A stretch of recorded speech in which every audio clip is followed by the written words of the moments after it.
Hello, Alan. How are you doing? Hello, Chris. Hello. I'm sorry, I do not have video. Oh, no problem. I have. That's great. Great to see you. Yeah, great to meet you by picture. No problem. Anyway, been a fan for a long time, but we'll go ahead and get this started. Let's see and record it.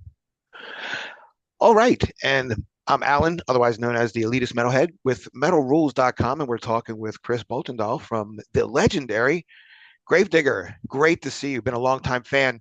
Um, so congratulations on the new album. Thank you It's very it's much. a really great piece. It it kind of reminds me of two different eras of Gravedigger. So I will get into that in a little bit. But the biggest thing is there were some changes previous to the album. What happened with the changing guitars? What happened with Axel Ritt? Oh, Axel Ritt and I separate in 2023 after the last show in Greece in September. And the problem between us was the creativity.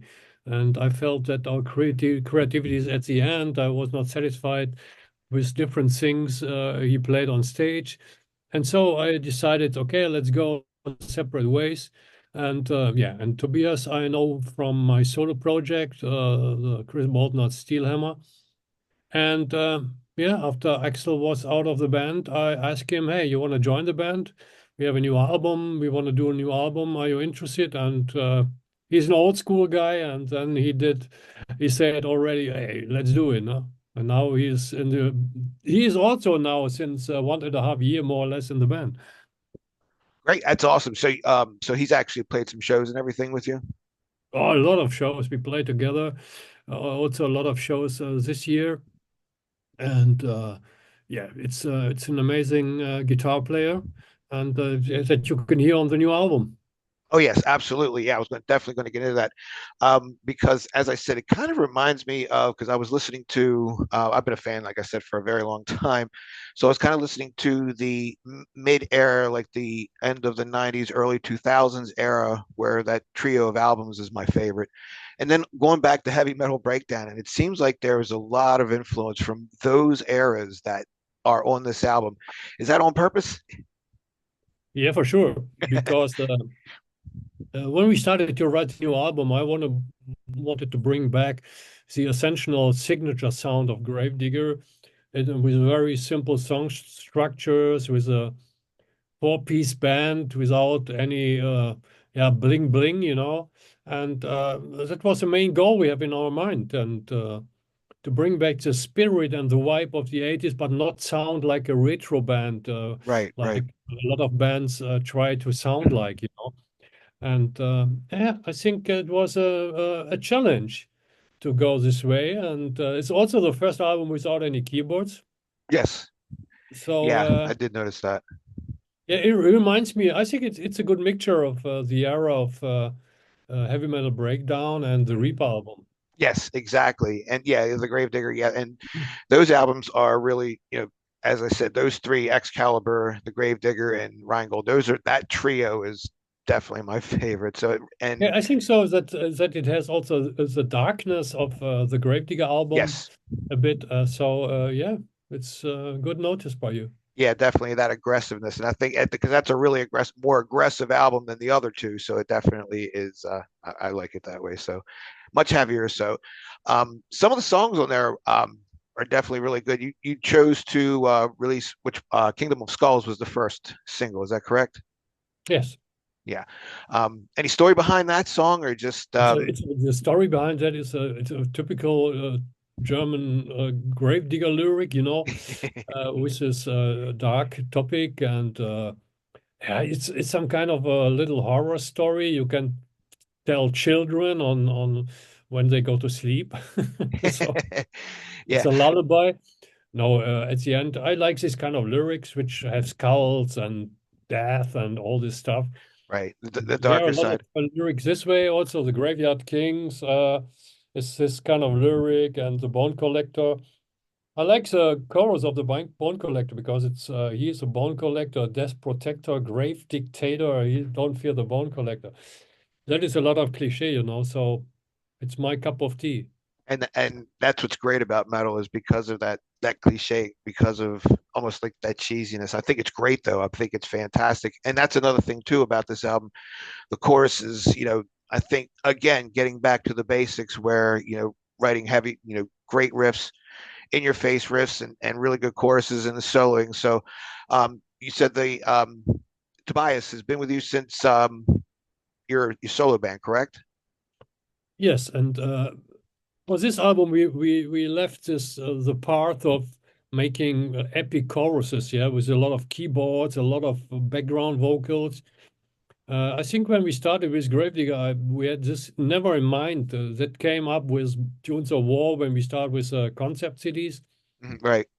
And okay, now we are old school again. Old school means not like a retro band, but the vibe of the 80s should be back. And I think that is we did it very good.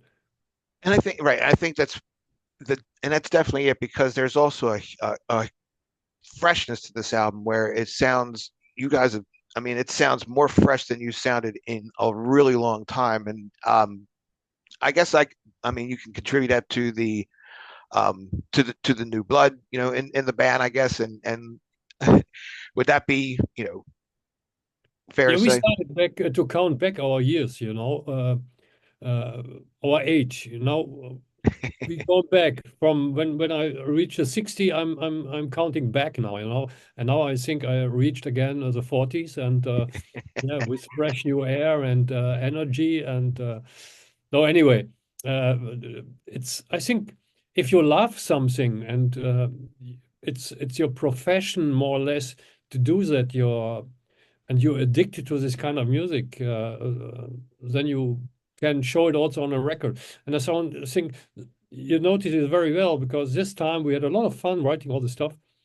We put a lot of energy, a lot of time in this record, and yeah, it sounds fresh. And on the other side, it has this 80s vibe, and it's a good mixture. Definitely. Obviously we're speaking, the album's called The Bone Collector and there was Kingdom of Skulls and things like that. Is there any concept to the lyrics or is it just, or are No, they no concept at all? no, they are not connected to each other. So if you have a concept, you start not with songs or with lyrics. First, you start with the concept itself. Right. And if you write something about the Scottish freedom wars or something like that, you have to follow that. And then you have boundaries. And if you have a no concept CD like we did with Bone Collector, you don't have any boundaries. I Right. can write what I want. Not a love song, but uh, we also have some social criticism on this album with the Absolutely. rich, the poor, the dying, Yes. or some self-made songs like "Made of Madness," where I think if you do this since 45 years, you must be made of madness, something like that. Abs- So Absolutely. And that's definitely something I was going to think of, coming up on, this is looks like 44 years and your first album is just a little over 40 years old. Um, your career has been really, really amazing, I think. Do you ever look back on it and say, how far you've come? when I started with Gravedigger, we had a lot of drinks and a lot of smoking weed and all this stuff. And then I thought, oh, you never reach 30 years. And then I was 30, and I said, okay, you never will reach 35. Then I was 35, and I stopped smoking and drinking. And now I'm 62. Next month I'm 63 and feel better than in the 80s. And I think that is the spirit of metal. I'm not far behind. I'm just a couple years behind you, so I'm not that far behind you. So the spirit of metal definitely keeps you young. Um, Most definitely. Yeah, because I was just wanted to touch on that because a lot of folks were thinking, because they haven't heard the full album, they've only heard the teasers so far. They were wondering if there was any concept building there. So they'll be happy to know that, because once you do, I think once you do a concept album, once you put yourself in there and you do it well, you're almost obligated to do it again. and Yeah, to you keep must have an idea, you know. and to keep doing it. So, and I guess that put you all in a precarious situation, right? The biggest problem was that Tunes of War, our real complete concept album, was so successful that the record companies always said you have to do concept CDs. And after three concept CDs, we recorded the Gravedigger album, self-titled one. And it was dark, it was down-tuned and everything. And people were a little bit scared that it will sell. But this is one of our best-selling albums so far with Tunes of War. Right. And every time, if something is really successful, people wanted to do that you are continue this way. And but we have other qualities too, you know. So Exactly. And again, I think once you do it well, you know, record companies and certain fans probably, expect it out of you. And if you don't, I guess that's the nature of the business. But then again, you all have been able to really successfully not write, like you said, the Gravedigger and some of the albums after, you kind of laid the concepts to the side. I think The Last Supper was one of the last ones. I know you did some more after that, but again, was it hard coming up with the new tunes with the new guitarist, or was the writing process easier this time around? uh, it was longer Longer. because we take more care about Mhm. the songs, and we tried a lot of different things. That you have to show. It's like this, you know, this computer game Tetris. You put brick by brick Yes. in a song, and then at the end there is it's a song structure, you know, and that must sound like Gravedigger. And I feel what sound like Gravedigger because I produced so many records for the band, nearly every record, and yeah, I know how the band like to sound, should sound, and that's the way I work with the guys. Yeah, said okay, that's not Gravedigger. Okay, this could be Gravedigger. Let's work on this. And at the end, after many hours of trying, composing, writing, you have a Gravedigger song. Excellent. It's That, not yeah, coming easy, you know. but It's work. right, right. How much input did Tobias have into the songwriting? Oh, Tobias have a lot of because we nearly wrote the complete record together, Mhm. and two songs. We are joined by Mr. Jens Becker. It's "Killing Is My Pleasure" and "The Devil's Serenade," where he put some riffs to the compositions. But at the end, Tobias and I we wrote the complete record by ourselves, and I wrote the lyrics. Okay. So you pretty much started with from scratch from him. There, what really any ideas left over from anything previous with anything before? Yeah, I have normally I have a song in my mind, you know. Mhm. And when Tobias came up with a riff and said, "Oh, what you think about the riff?" It start like yeah, like a movie, you know, in my head. The riff must be a starting point in my head, and if there is a riff and I have no starting point, there will never be a song. Right. This riff must kick my ass, you know, and said, "Wow, this is great. Okay, okay, I can imagine this," and then I discuss it with him, and yeah, we put it brick by brick together, everything. Speaking of that, kicking the ass, the sound of the guitars is so much in your face and really crunchy. The production, was that handled by you? Yeah, Okay. I made a lot of experience the last years, a lot of exercises, Mhm. and now I'm a bit more experienced. So yeah, I could make a better sound than for the previous album. And for me, it's always really, really important that the guitar sound is killer, you know, and that is it's like a chainsaw going through your head. And it took us nearly a week to find out the right sound. And Tobias, we tried different guitars and different amps, and yeah, at the end it was a good cooperation also with the bass sound and also with the drum sound. We took our time. If you go to the studio, you have a limited time, you Mhm. have a limited budget, and you can say, okay, I want to book 3 weeks in the studio, and then you left your money in the studio on going out with a CD or with a production, you know. And for us, it was with our home studios and here in my studio, it was a process of many months, you know. So changing, trying, and not limited by any studio budget.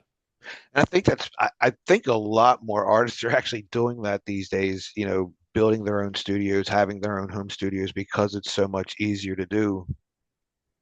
Yeah, but you must sound professional. I know so many people, they have their own studios and sound like shit, you know. You must have a vision, you must have good ears, yeah, and the knowledge about the complete technique, you know. And that is not so easy, and it takes hours and hours and hours to learn that. Right, And you can learn that, you can learn the technique, but you must have also the feeling for the music, and that is the right. most important thing. Any tour plans for the album? Any big tour plans coming up? Yeah, we start Festivals? in the 16th of January here in Germany, and Mhm. the tour will bring us to, in summertime, different festivals, Wacken again. And at the end of the year, we are going to South America again. And I think we have nearly 40 or 45 shows next year, so that's a lot. Yeah, it's definitely a lot. I know it's tough over here in the States. Any plans on coming to the States anytime soon? Not yet because it's so expensive. Right. That's what I said. It's tough coming over here and it's tough being able to play here. I know it is. So Yeah, when you you come, can there go has to, with your guitar yeah, inside, then and start touring. And at the second show, the custom will come and say, "Hey, why are you working with us? You know, you are earning right. some money, or you are here on a holiday." Exactly, Oh, exactly. So yeah, I definitely know it's tough. Um, definitely had to ask though. So good. Yeah, I got some tour plans coming up. How about so I obviously with the new guitarist and with the with this new freshness, obviously there's definitely yeah, more. we like to come, but it must make sense, you know. Oh, absolutely, absolutely. I know, like bands, Pete and Iron Savior are coming over, but they're coming over on the Prague Power bill, so that that's a different. They'd have to be a really big bill, have to be a Yeah, festival or something to make it worthwhile. yeah. And that's Perhaps sad Rock because Power will invite us also someday. have they ever? Were you ever Prague Power? No, never. Never. Would be fit very well I because was going to Grave say Digger that is not a doesn't. prog band, but if you see, we are a complete entertaining heavy metal band, so it would fit very well He, to this he festival. definitely fit the power, especially because you have a lot of power and a lot of power metal. You know that German power metal sound is definitely you and a lot of those bands from the '80s were creators of that sound. Um, you ever look back on that and think, wow, we did this? Yeah, people call me a legend, but I don't see myself as a legend. I was happy that I grew up within a time which where heavy metal was, yeah, nearly a cult music, you know, and Right. where vinyl was music and music on vinyl and not only streaming stuff, you know. And streaming is dead music, and it's culture. And I'm happy that I grew up with this culture, and that is the most important thing. Excellent. Any plans, especially speaking of vinyl, do you have plans to release the album on vinyl as well? Yeah, it will come as a picture of vinyl and different colors. So if you are interested, we have a store at the Gravedigger website, grave-digger.de. And there's a store you can buy everything. Excellent. Definitely, definitely. That's some good stuff because I'm just recently because I grew up in that age as well with the vinyl, and I just recently began collecting vinyl again. So it Yeah, sounds like great once, man. and There definitely, you found your right vinyl. I'll be reviewing the album for Metal Rules. Probably the review will be done January 1st. So Great. yeah. So again, it's a fantastic album. It's going over a couple of songs. Obviously, the Bone Collector was definitely the title track. Was there any was that just one of those random songs, or was that something that was like it's got social meaning? Any meaning behind those lyrics? The Bone Collector is only Gravedigger lyric. It's a trademark song, so more or less, you know. Right, So right. There was one of the songs on there. I'm trying to remember it now because I was going over because I'm still familiarizing myself with the album for the review. Kind of had almost like an Accept vibe a little bit. Is it the Graveyard Kings? Yes, that's it. That Yeah, is that also a was very funny story. Young people are entertaining a graveyard in the night, yeah, pissing on the graves, have fun, yeah, looking for bones. And then the police coming and they screaming to them, "Hey, fuckers, we are the Graveyard Kings, rulers of the night." that is awesome. The riff and the sound though just has I don't know has a just reminded me a little bit of Modern Accept a little bit, and I thought that worked out really well with your sound.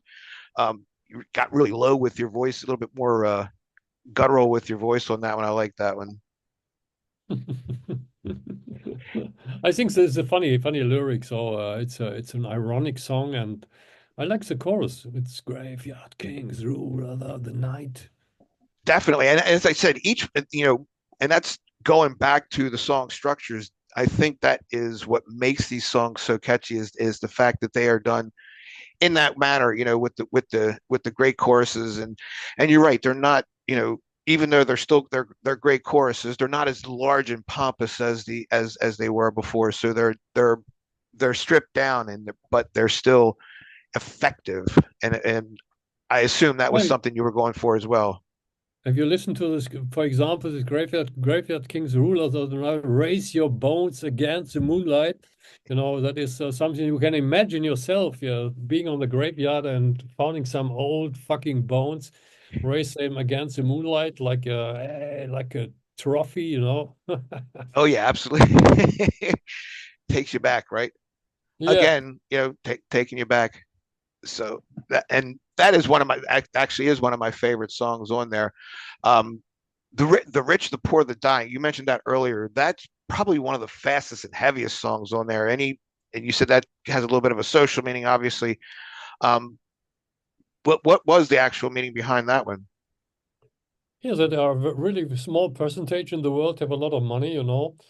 And there is a big percentage of people in the world living homeless on the street, don't have any money, can't feed their children.